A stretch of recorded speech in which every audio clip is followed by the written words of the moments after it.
ano nga ba ang status ni Kyrie? Mapupunta ba siyang blacklist or saang team siya mapupunta? So sasagutin ko na yan, okay? Para hindi na kayo nahihirapan kakaisip kung ano ang magiging status ni Kyrie. Well, honestly, kung status ang tanungan, hindi ko alam dahil hindi namin siya hawak. Pero kung ang tanong nyo, mapupunta ba siya sa blacklist, ay siguro ganito.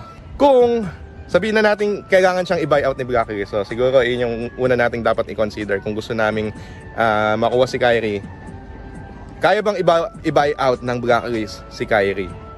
At ang sagot ay depende kung ang ibibigay ba naman na presyo ng Onyx ay presyong ayaw pa buyout, eh hindi talaga mababuyout yung player, di ba? Pero kung magbibigay naman sila ng reasonable price, eh go yun, di ba? Pero ito pa yung isang kailangan yung i-consider. Nung nagpunta ng Indonesia si Kyrie, dun siya nakapag-build ng malaking fanbase. Sa YouTube na, or sa iba pang social media platform, dun siya nakapag-build ng malaking fanbase, okay? At dahil sa na-build niyang fanbase na yon, kaya siya kumikita ng malaki. Kaya siya nagkaroon ng malaking income at iba't ibang revenue na nanggagaling sa kanyang iba't ibang social media platform.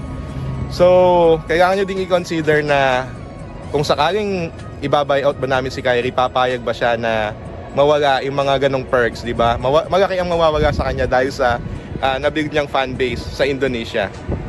So, sabihin na natin nagkasundo si Onyx at saka si blacklist na i-buyout sa gantong amount si Kyrie. Ang tanong, okay lang ba kay Kyrie, di ba?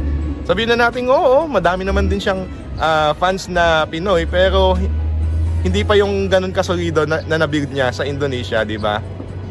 So for now, sasagutin ko na yung tanong nyo para wala nang mga haka-haka or gumagabas na mga leak na Kyrie to blacklist. So sabihin na natin, no Kyrie sa blacklist this season 13. So ayun, sinagat ko na yung mga katanungan nyo. So wala nang magtatanong pa na Kyrie to blacklist na ba? Ayun na yung kasagutan, okay? So stop na tayo doon. And kahit naman sigurong sinong player